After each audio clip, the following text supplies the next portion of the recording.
Imagine waking up one morning to find that the life you thought was secure, the world you had always known, had changed overnight. That the titles, privileges, and public recognition that once defined you were suddenly no longer yours. That the very legacy that shaped your identity, your very name, had been stripped away without warning. For Sarah Ferguson, the Duchess of York, this nightmare moved from the shadows of speculation into stark reality. And it has left the world asking the same question. What happens when royalty loses its crown, and the people who once walked in its light are forced into the shadows? But before we continue, please subscribe and turn on the notification bell for updates. It started quietly, almost imperceptibly. In the months following a series of high-profile controversies surrounding her ex-husband, Prince Andrew, the former Duke of York, whispers began circulating in the corridors of power. Not just whispers from palace insiders, but from the media, commentators, and legal experts dissecting every statement, every move. People began noticing subtle changes. The way invitations to royal events were curtailed, how public appearances became scarce, and how her official title, once a badge of prestige, seemed increasingly uncertain. But nothing prepared the public for the sudden confirmation. The palace, in a brief statement, revealed what many had feared but few had dared to say aloud. Sarah Ferguson, once the Duchess of York, was no longer recognized under that title. She had reverted to her maiden name, Ferguson. The news rippled across social media, news outlets, and royal circles like a shockwave. For fans, observers, and critics alike, it was both a moment of disbelief and fascination. How could a woman who had been such a fixture in the royal family for decades suddenly be relegated to the past in the blink of an eye? The timing of this revelation was almost cinematic. Just months earlier, Prince Andrew had faced unprecedented scrutiny and had been stripped of his remaining royal titles by King Charles, a move that had been anticipated but whose repercussions were only now being fully felt. As the former duke's association with royalty diminished, the domino effect on those closest to him became unavoidable. Sarah Ferguson, once firmly tied to the monarchy through marriage, suddenly found herself on the outside. But the story doesn't end there.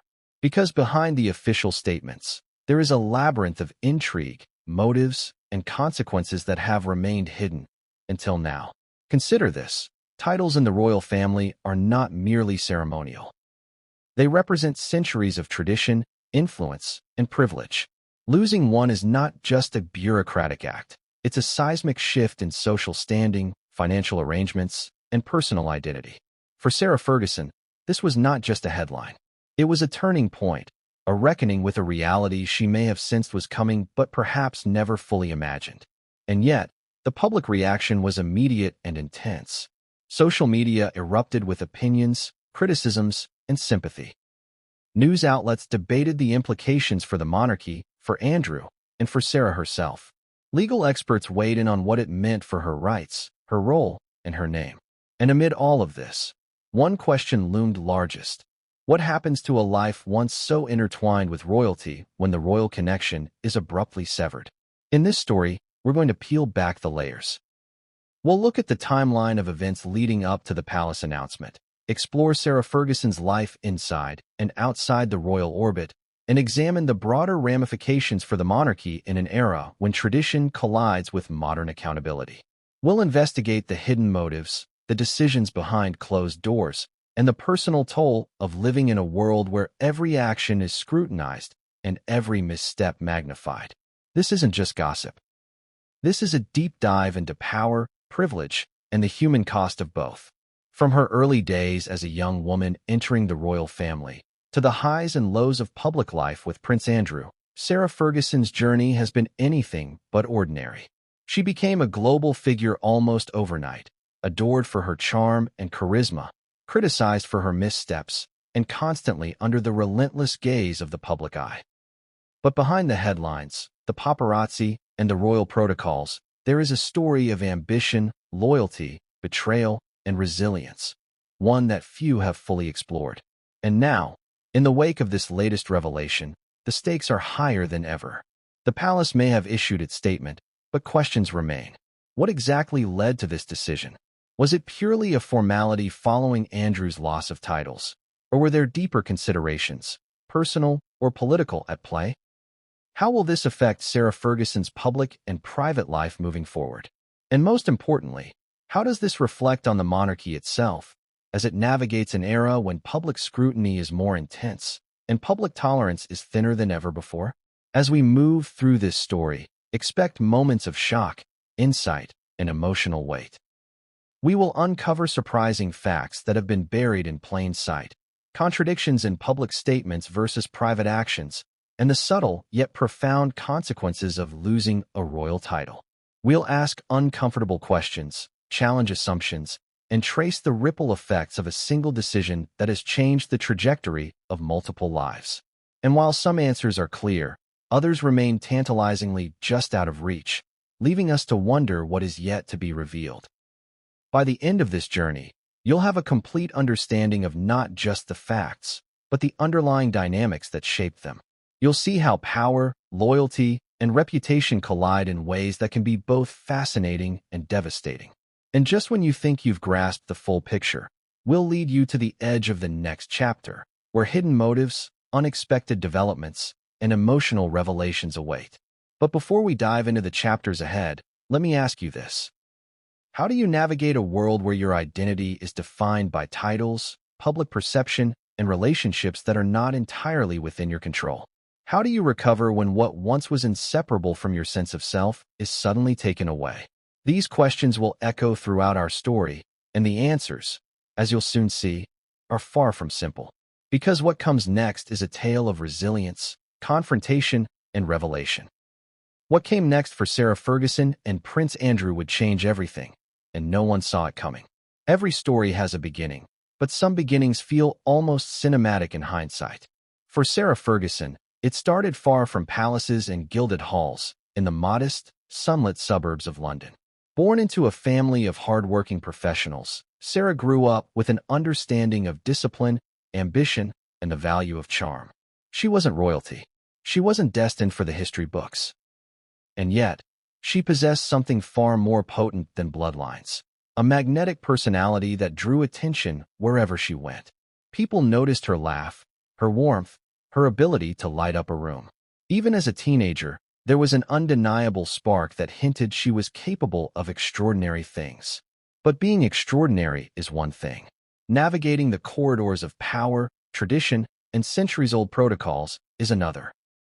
And for Sarah, that journey began with an introduction that would alter the course of her life forever. Prince Andrew, the second son of Queen Elizabeth II. Their meeting was orchestrated with a touch of fairy tale glamour. She was young, charming, and witty. He was a prince, handsome, and yet bound by the rigid expectations of the royal family. Their connection was immediate and electric. People whispered about the chemistry, about the way they lit up in each other's presence. But what the public didn't see was the strategic nature of such unions within royal circles. Marriage and royalty is never just a matter of love. It is a dance of image, duty, and the careful alignment of family expectations. For Sarah, love came first, and duty followed. But soon, the boundaries between them would blur. When she married Andrew in 1986, Sarah Ferguson became the Duchess of York. Overnight, she was thrust from relative anonymity into a life of opulence, expectation, and unrelenting scrutiny. Every smile, every outfit, every word was dissected. To many, she became a symbol of modern royalty, relatable, approachable, yet glamorous. She charmed the public and endeared herself to children and charities, using her platform to advocate for causes she believed in. But even in these early years, there were cracks beneath the surface. Life in the royal family is paradoxical. There is the grandeur, the history, and the privilege, but there is also pressure that few can understand. Every misstep is magnified, every friendship scrutinized, and personal mistakes become public property. Sarah experienced this firsthand. Paparazzi followed her every move. Rumors swirled around relationships, finances, and private life. And while she had moments of genuine joy and influence, the constant scrutiny began to take a toll. The public adored her, yet the media often portrayed her in a contradictory light, a devoted duchess on one day, a reckless socialite the next. One of the most fascinating aspects of Sarah Ferguson's early years in royalty was her ability to navigate these contradictions. She hosted charitable events, represented the royal family abroad, and maintained a public image of charm and resilience. Yet behind closed doors, the pressure of living up to expectations, personal, familial, and societal, was immense. Imagine being 25, married to a prince, and having every action evaluated against centuries of tradition. It is a weight that few can comprehend, yet Sarah bore it with an outward grace that captivated observers worldwide. And then came the cracks that no public relations team could fully repair. The tensions, both personal and political, that had been simmering beneath the surface began to erupt. Financial missteps, media scrutiny, and rumors of extramarital relationships began to shape the narrative around Sarah Ferguson. She was no longer just a duchess performing duties. She had become a figure of intrigue, curiosity, and controversy.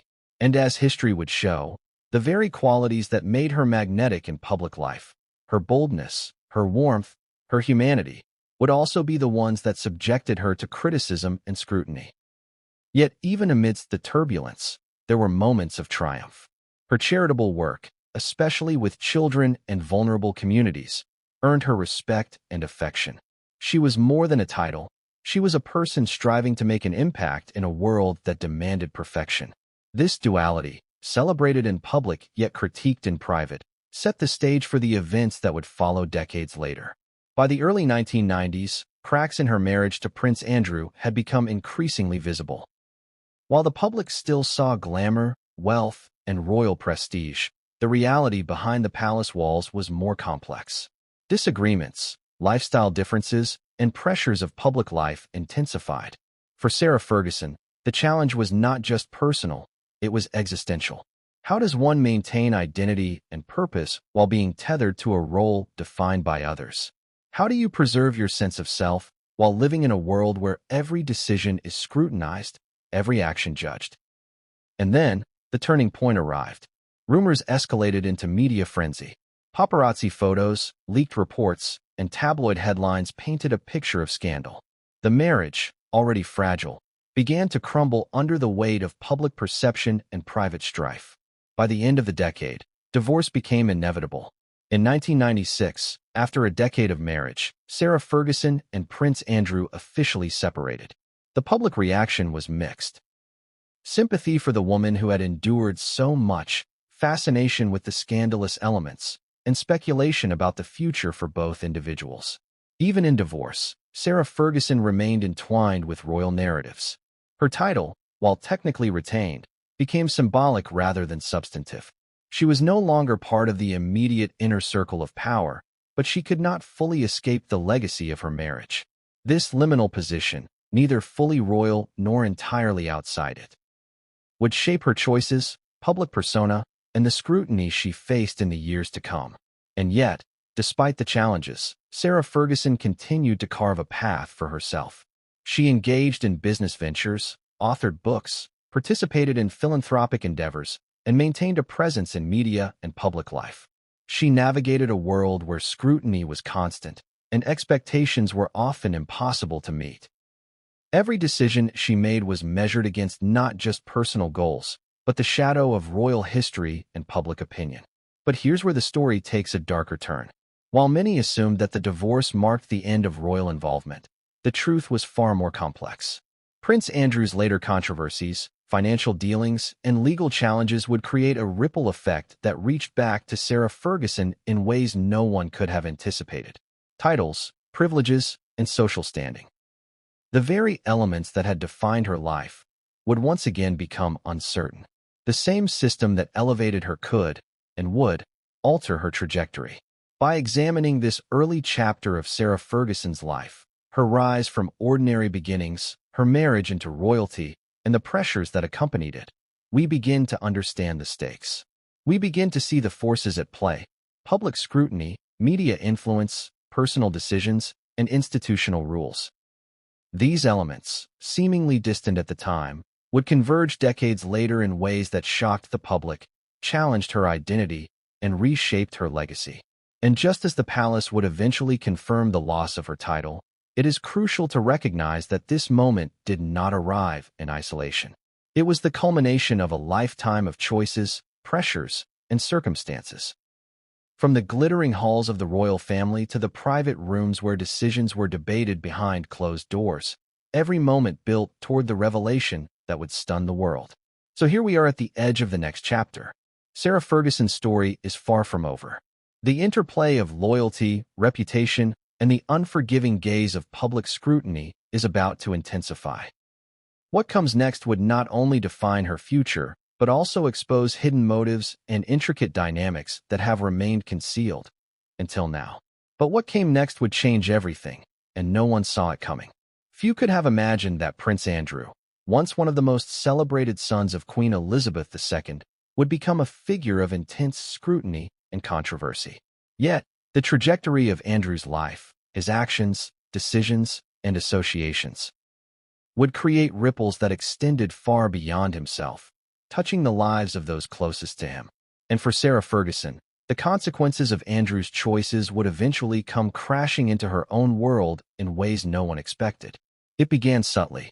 For years, Andrew had been a figure admired by many, a royal prince with a naval career, philanthropic endeavors, and public appearances that painted him as dutiful and charismatic. Yet behind the polished exterior, cracks began to emerge. Decisions that seemed inconsequential at the time would later compound into serious problems. Relationships, business ventures, and personal associations were increasingly scrutinized, and in an age of 24-hour news cycles and social media, nothing stayed hidden for long. By the late 2000s, whispers of controversy began circulating in both tabloids and serious news outlets.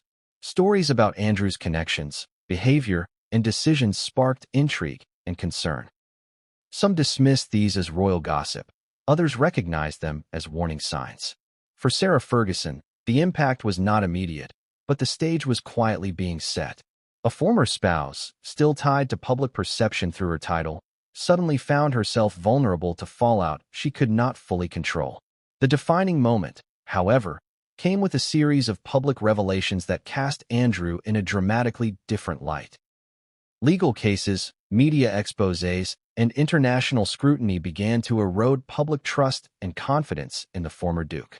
His titles, once symbols of honor and service, began to feel like liabilities. Institutions that had supported him silently started distancing themselves. And as Andrew's reputation faltered, the ripple effect on Sarah Ferguson became unavoidable. Consider the significance of royal titles. They are not merely ceremonial. They carry social weight, privilege, and influence. The Duke of York title was more than a name. It represented decades of history, connection, and recognition. When Andrew's titles were stripped by King Charles, it was not just a personal loss. It was a statement about accountability, tradition, and the boundaries of acceptable behavior in a modern monarchy. And because Sarah Ferguson's identity as Duchess of York was tied directly to her marriage, the removal of Andrew's titles created a direct legal and symbolic impact on her as well. Yet the story is not just legal, it is profoundly human. Imagine the psychological toll of seeing someone you once shared a life with face public condemnation. Imagine the frustration of being associated with actions you did not commit, yet feeling the consequences ripple through your own life. For Sarah, the challenge was twofold: maintaining personal dignity while navigating a public narrative that conflated her past marriage with Andrew's controversies. She was no longer a central figure in royal affairs, yet she could not escape the shadows of past affiliations. At the heart of this chapter is a lesson in perception versus reality. The public, often eager for scandal, may view events in black and white. A duke falls from grace, a duchess loses status. But behind these headlines are complex dynamics: family loyalty, institutional decisions, media framing, and personal resilience. Sarah Ferguson's position exemplifies this complexity. She was neither the architect of Andrew's downfall nor merely a passive observer. Her life intersected with his in ways that would amplify the consequences of his actions. The timeline is critical. Months before the official palace announcement, insiders noted increasing tension within royal circles. Discussions about Andrew's future, the implications of his public image, and the potential impact on affiliated family members were ongoing. Strategists debated how to handle public perception, legal advisors assessed potential ramifications, and communications teams crafted carefully worded statements. All of these behind-the-scenes deliberations contributed to a sense of inevitability. The eventual stripping of titles was not a sudden decision, but a calculated response to a complex web of factors. And yet, there was more beneath the surface than procedure and protocol. Hidden motives, personal grudges, and political considerations played a role in shaping the outcome. Within royal institutions, decisions are rarely made in isolation. Personal relationships, historical precedents, and even subtle power dynamics influence outcomes. Understanding these undercurrents is key to grasping why the loss of titles had such profound significance for Sarah Ferguson. The public reaction to Andrew's controversies was immediate and intense. Social media erupted with commentary, news outlets dissected every development, and the palace faced pressure to act decisively. This environment of scrutiny created a high-stakes scenario for Sarah Ferguson. While she was no longer a full-time member of the royal family, her connection to Andrew, both past and legal, placed her squarely in the spotlight. Every media article, every analysis, every tweet became a reminder that her identity was entwined with ongoing controversies beyond her control. In the midst of this, Sarah's response was both measured and revealing.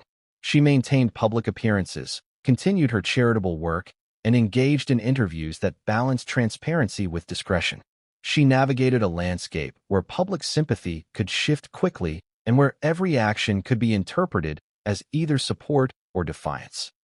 This balancing act demonstrated resilience, but also highlighted the precarious nature of her position. The stripping of Andrew's titles by King Charles was not merely symbolic. It represented a recalibration of royal accountability and a message about the consequences of public missteps. And for Sarah Ferguson, the implications were immediate. The very title she had carried since her marriage, Duchess of York, was directly tied to Andrew's status. With his titles removed, hers followed suit. This wasn't just a bureaucratic change. It was a public redefinition of her place in history, a reminder that royal privilege is conditional and that association with power carries both prestige and risk. But what makes this chapter truly compelling is the human element, the intersection of personal loyalty, public scrutiny, and institutional authority. Sarah Ferguson's story cannot be reduced to headlines. It is a tale of navigating identity, perception, and consequence in a world where personal and public lives are inseparable. It is about resilience, adaptation, and the challenges of redefining oneself when circumstances beyond your control reshape your reality. And just as the palace statement confirmed the loss of titles, the questions remained. How would Sarah Ferguson adapt to this new reality? How would her public and private life evolve in the wake of Andrew's controversies? What hidden motives and unspoken decisions influenced the timing and framing of these announcements? The answers, as we will see, are layered, surprising, and sometimes contradictory. They reveal a world where power, reputation, and personal relationships collide in ways that are as dramatic as they are consequential. And just when you think the full story has been revealed, new details emerge, connections, decisions, and consequences that have remained hidden in plain sight.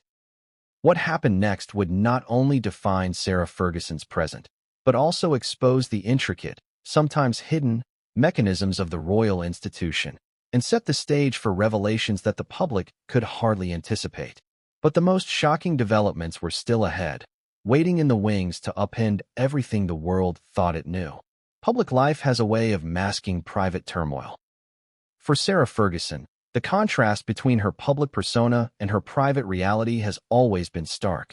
To the world, she appeared charming, glamorous, and unshakable. Cameras captured her laughter at charity events, her elegance at royal engagements, her poise in interviews. Yet behind the carefully curated appearances, a different story was unfolding, one of uncertainty, anxiety, and the constant tension of being tethered to a life she could neither fully control nor escape.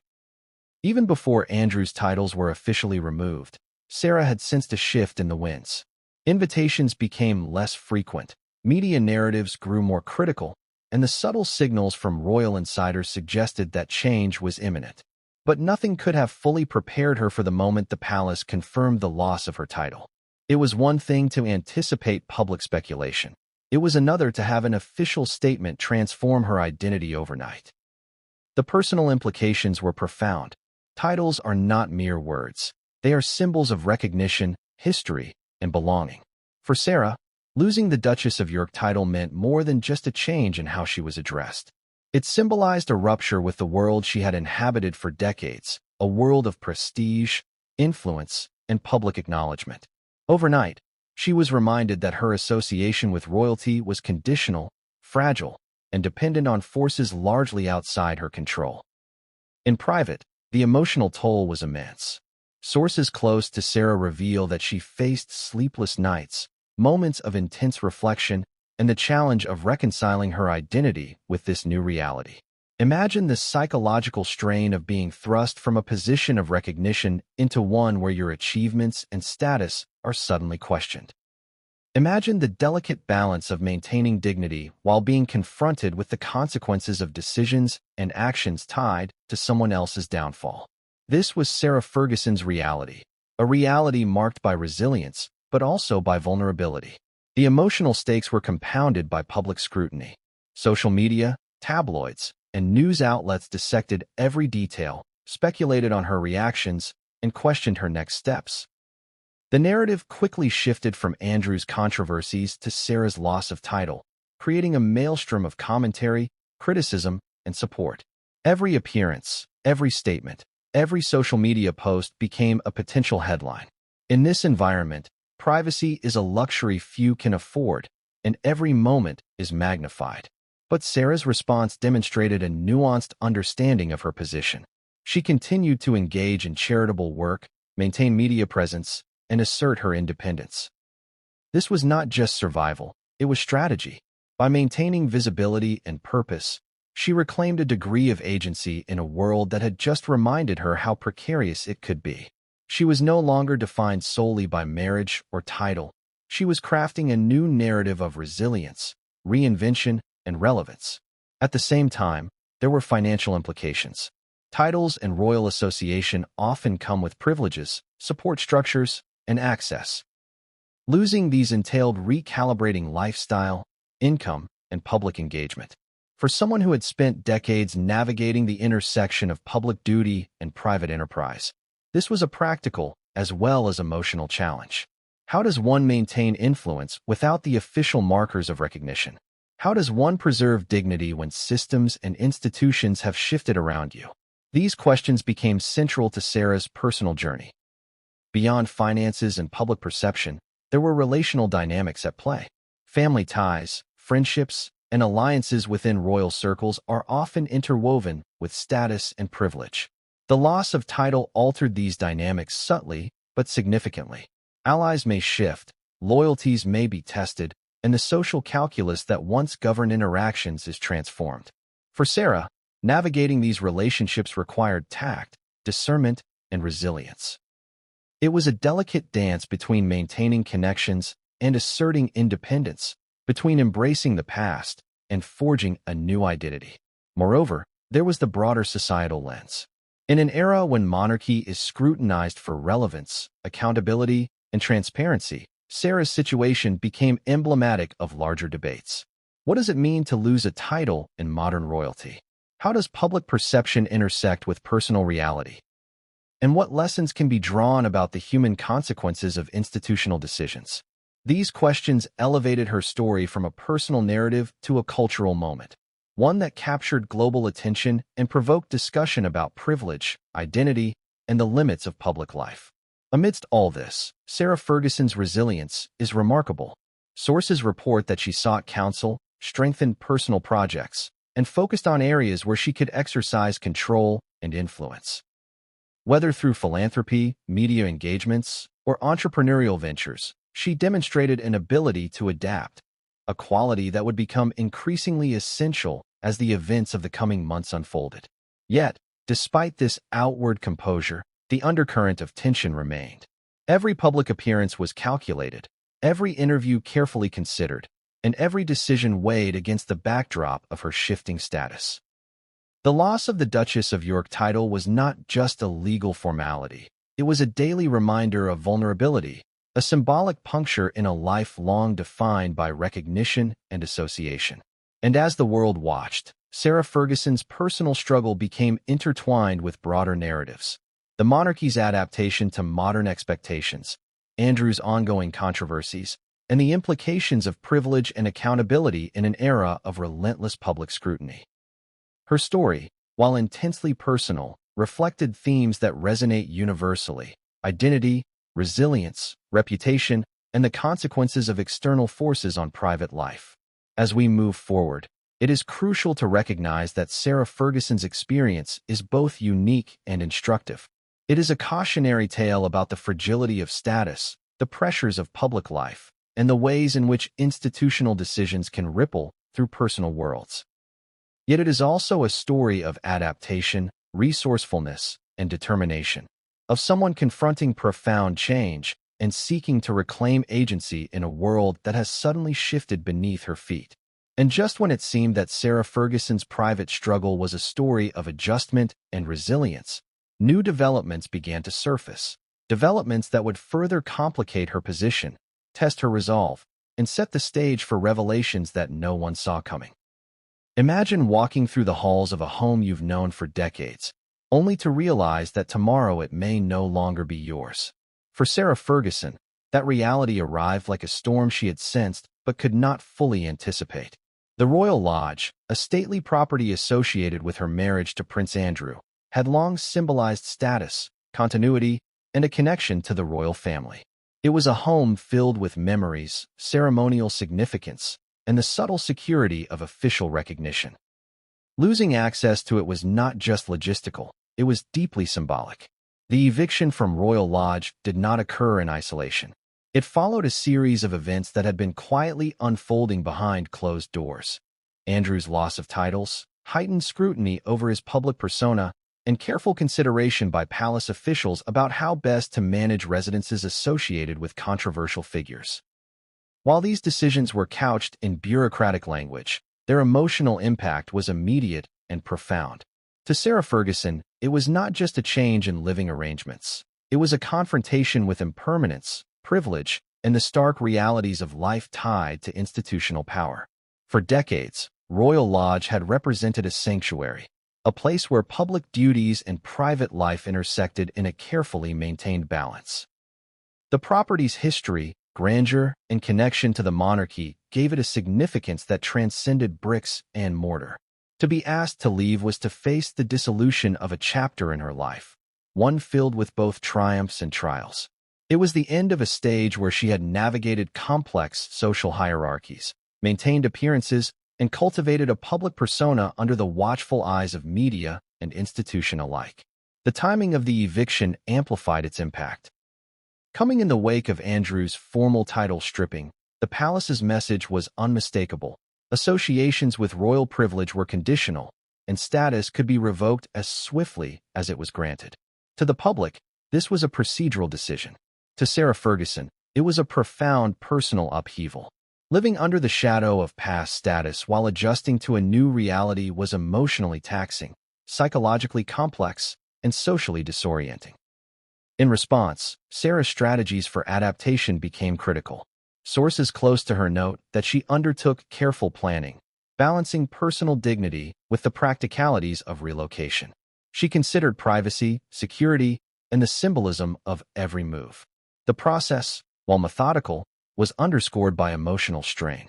Imagine having spent decades in a space intertwined with identity, family history, and societal recognition, and suddenly being asked to step away. Every step required negotiation, reflection, and resilience. The eviction also highlighted the broader implications of royal association. Titles, residences, and privileges are intertwined in a system that is both symbolic and practical. Losing access to Royal Lodge was not merely about relocation.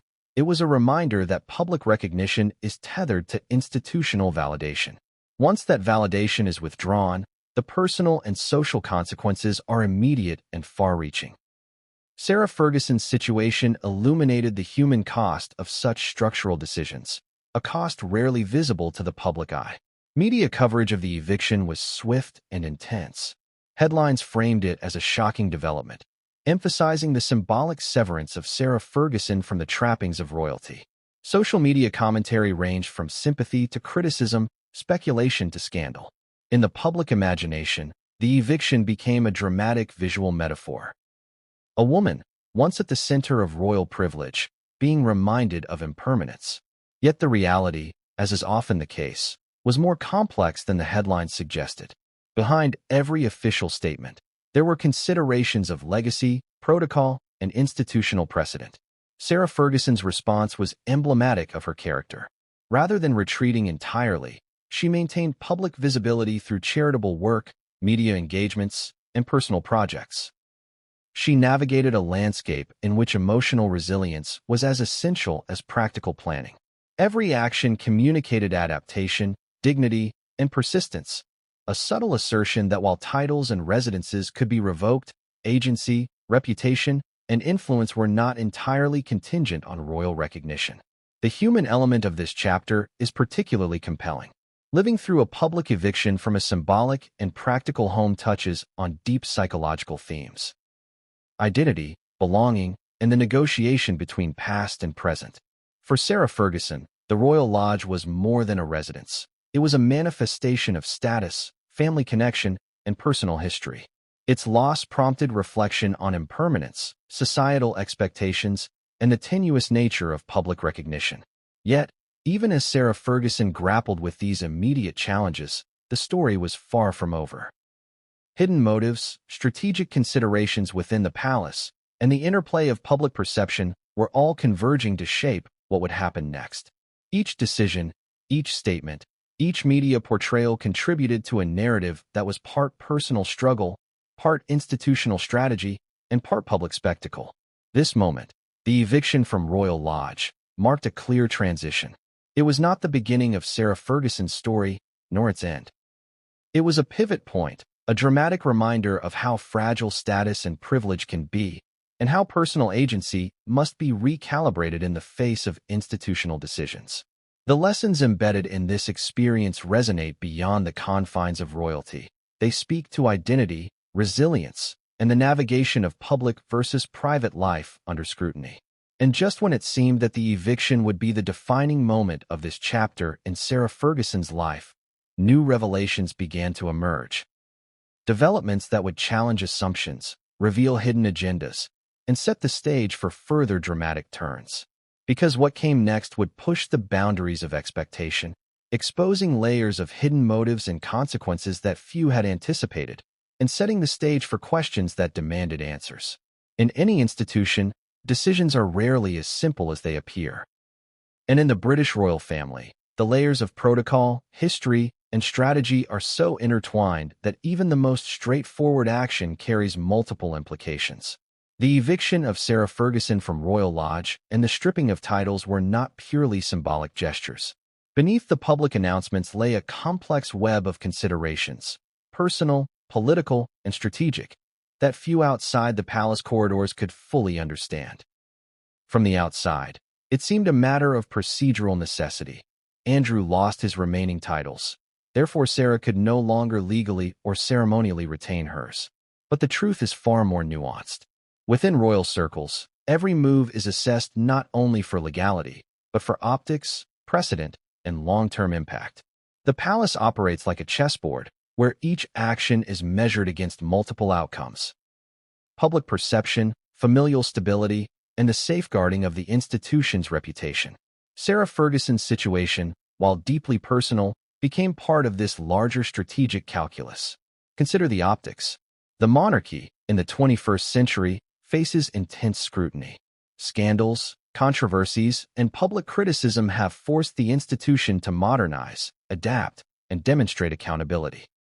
The decision to remove Andrew's titles, and, by extension, Sarah Ferguson's, was as much about signaling adherence to contemporary standards as it was about addressing individual circumstances. It communicated a message: titles and privileges are not immune to consequences. Association with royalty is a responsibility, not a guarantee.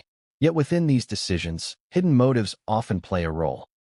There are human relationships, personal histories, and even grudges that influence the timing, framing, and scope of official actions. Advisors, courtiers, and senior family members navigate a complex terrain of loyalty, discretion, and strategy. Who speaks first, what is revealed, and how events are staged can alter the trajectory of public perception. In Sarah Ferguson's case, timing was everything. The palace's coordinated announcements, media framing, and public messaging were designed to control the narrative, but they also left room for speculation, intrigue, and doubt. Behind the headlines, the palace had to weigh multiple outcomes.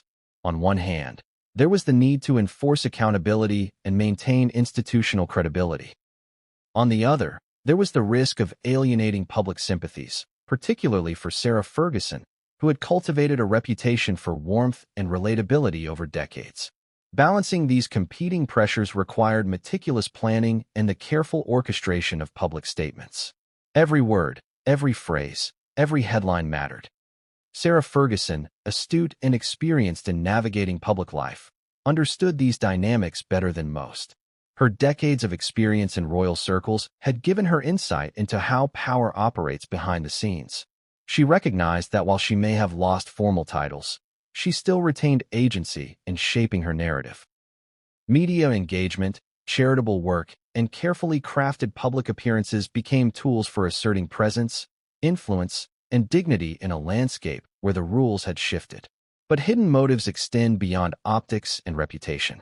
There are also interpersonal dynamics to consider. Families, even royal ones, are not monolithic. Individual preferences, rivalries, and alliances influence decisions. The timing of Andrew's title stripping and Sarah's eviction may have involved input from multiple actors, each with their own interests and considerations. The public sees a simple headline. Insiders see a tapestry of negotiation, persuasion, and strategic compromise. And then there is the psychological dimension. The palace's decisions send signals not only to the public, but to members of the family itself. Actions like the removal of titles and eviction communicate boundaries, reinforce hierarchies, and establish precedents. They create lessons for the future, showing that privilege is contingent and accountability is unavoidable.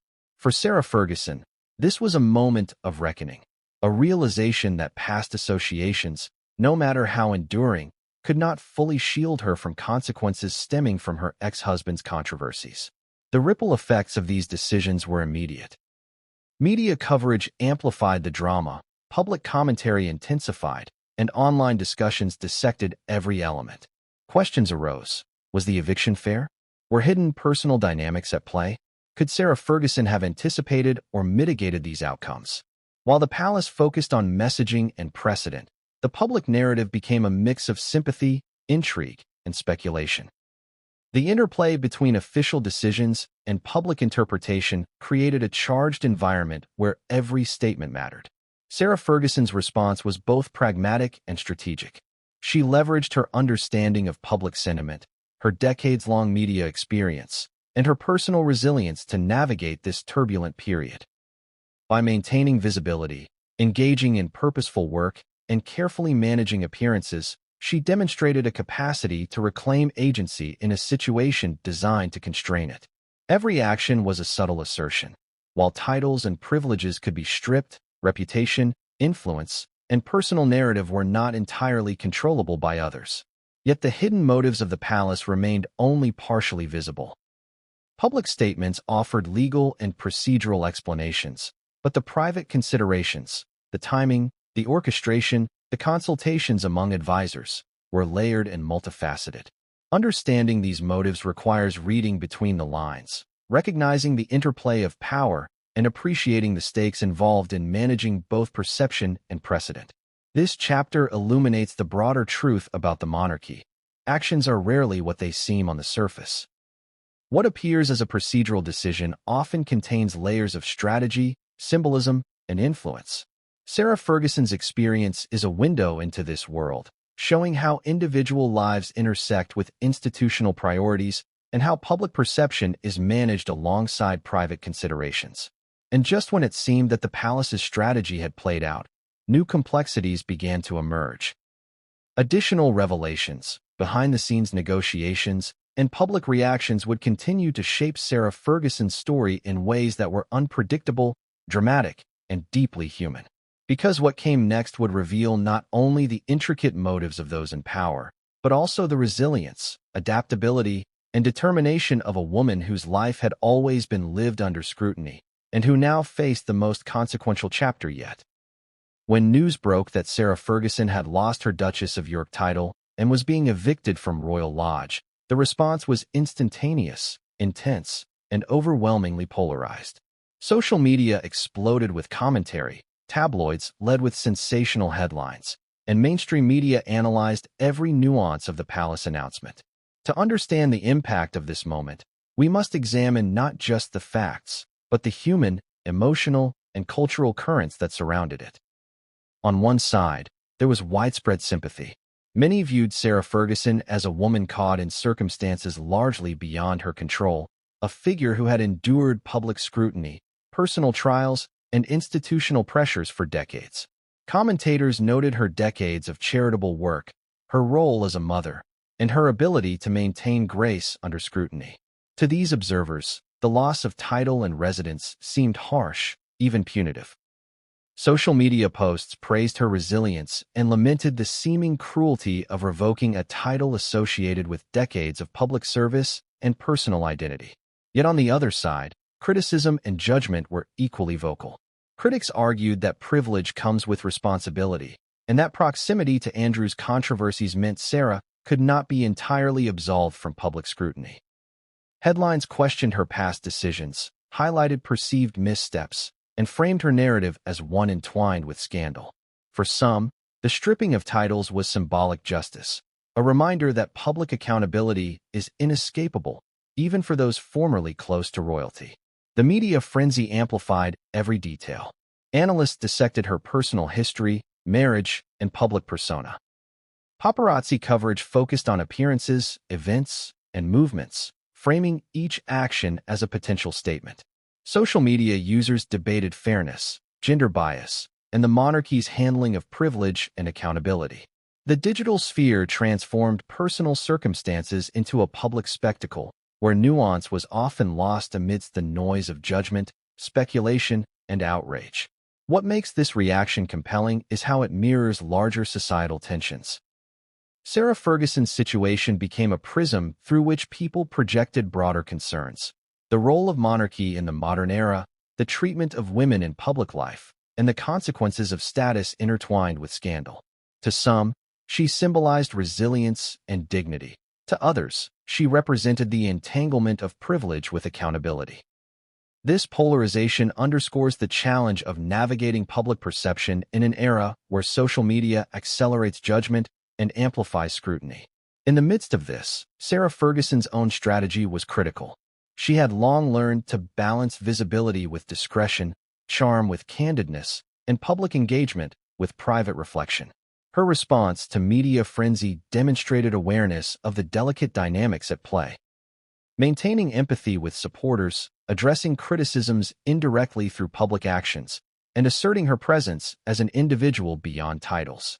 She became not just a figure in royal headlines, but a subject of public curiosity, debate, and analysis, a role she navigated with both experience and strategic foresight. Moreover, the public reaction revealed tensions within the monarchy itself. Institutions observed the coverage carefully, aware that perception often matters as much as legal or procedural correctness. Public opinion can shape the legacy of decisions, influence subsequent actions, and even affect internal dynamics within the family.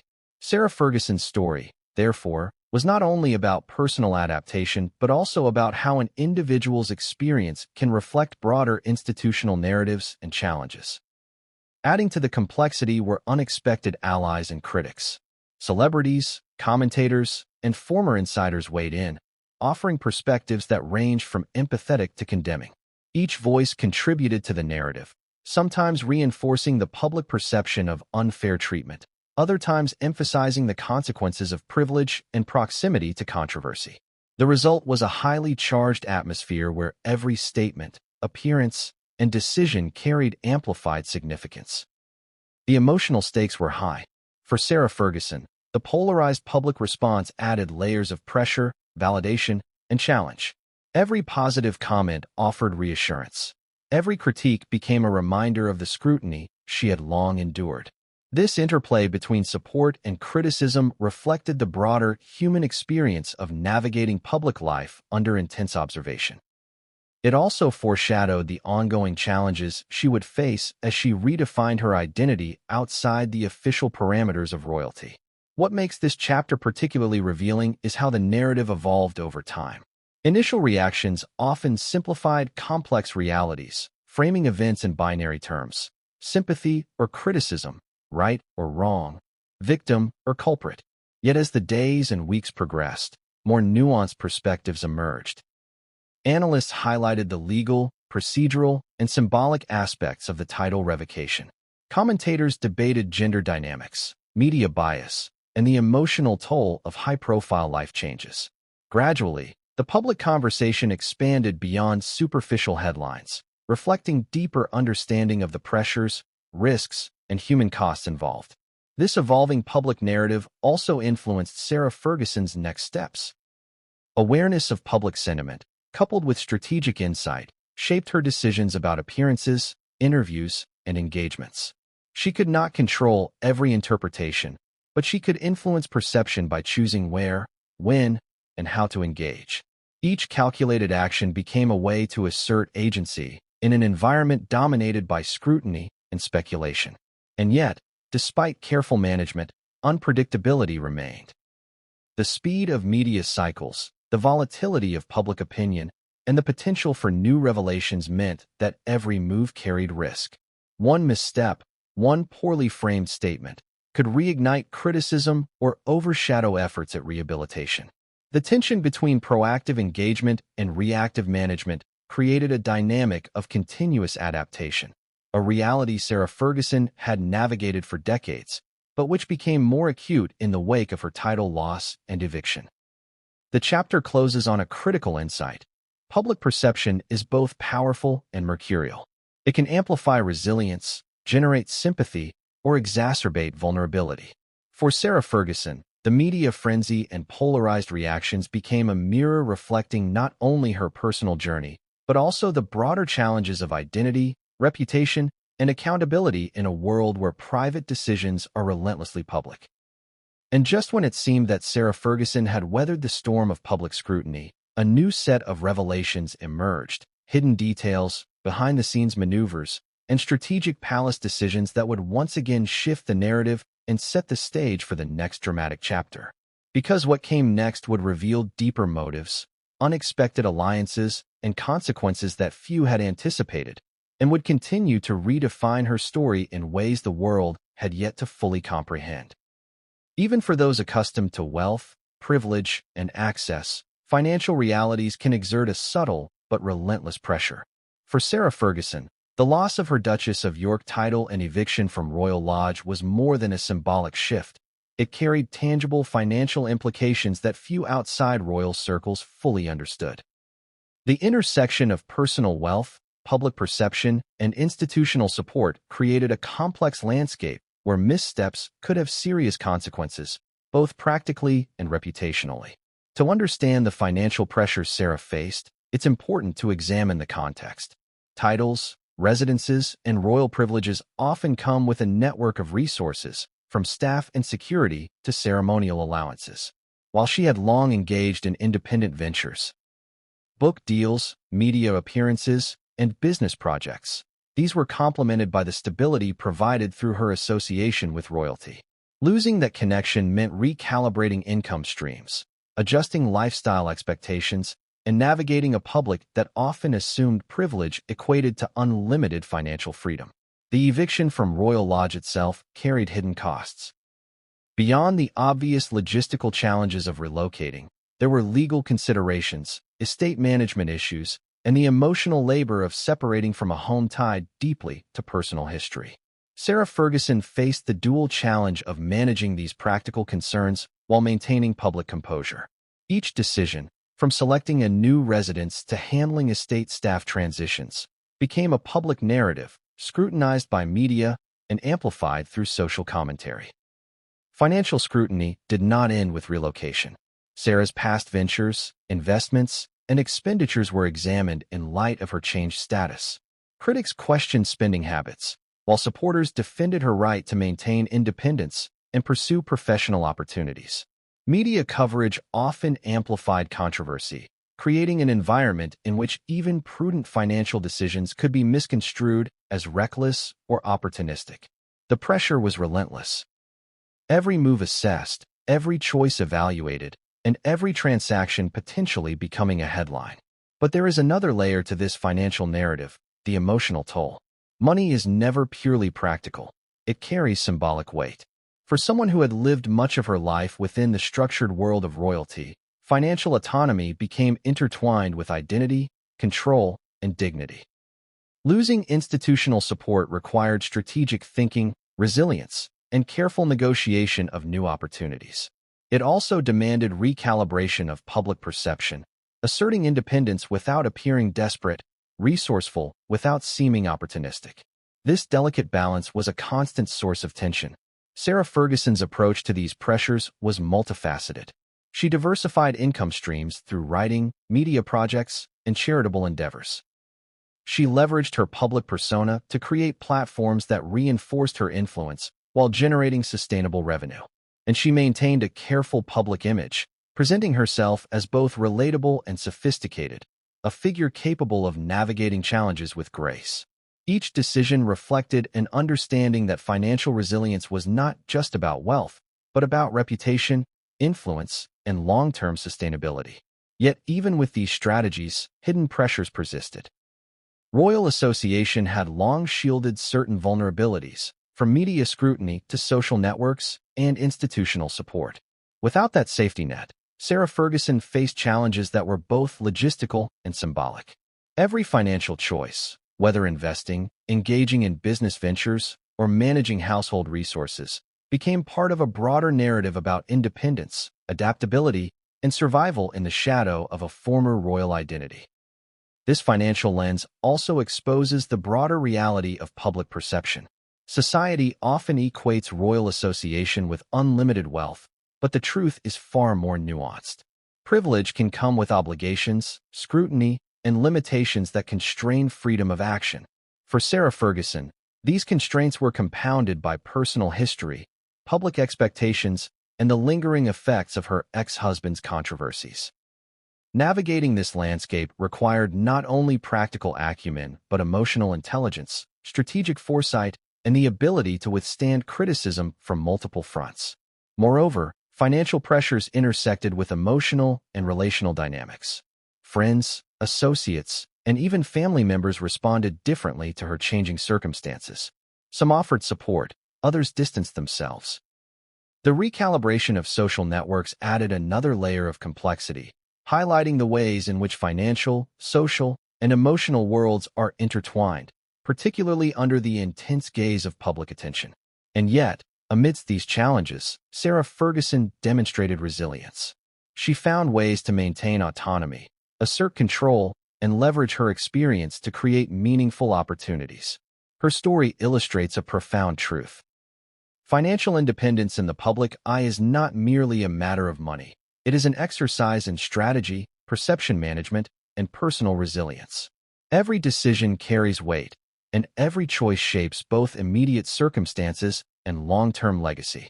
As we reflect on this chapter, it becomes clear that the loss of title and eviction from Royal Lodge was only one dimension of Sarah Ferguson's experience.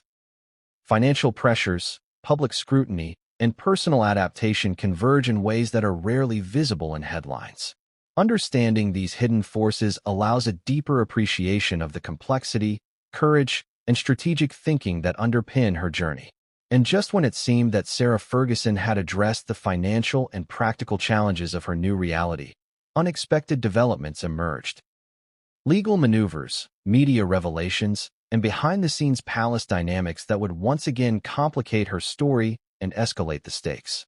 Because what came next would intertwine money, reputation, and institutional power in a way that no one outside the palace could have predicted, and would propel her into a chapter of life filled with suspense, strategy, and consequences that would redefine her path entirely. The corridors of power are often quieter than the media makes them seem, yet in those quiet corridors, decisions can carry consequences that ripple across decades. For Sarah Ferguson, the loss of her Duchess of York title and eviction from Royal Lodge was not only a personal and symbolic blow, but also a legal one.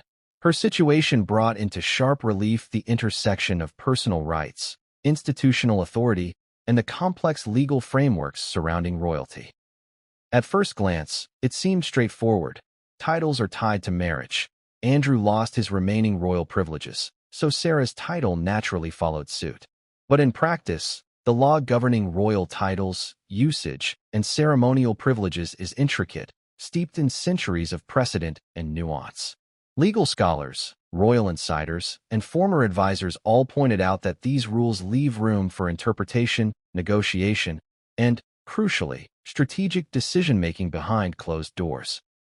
What seems like a simple revocation is, in reality, the result of meticulous legal planning, consultation, and consideration of precedent. Sarah Ferguson's legal advisors quickly recognized the stakes. While she could no longer claim the Duchess of York title in an official capacity, there were broader implications: public appearances, branding opportunities, and the management of personal and charitable ventures that had long operated under the Royal Association. Every decision required legal scrutiny, from property rights to contractual obligations, media engagements to intellectual property. Losing the title was only part of the challenge. The legal repercussions extended into nearly every facet of her professional and personal life.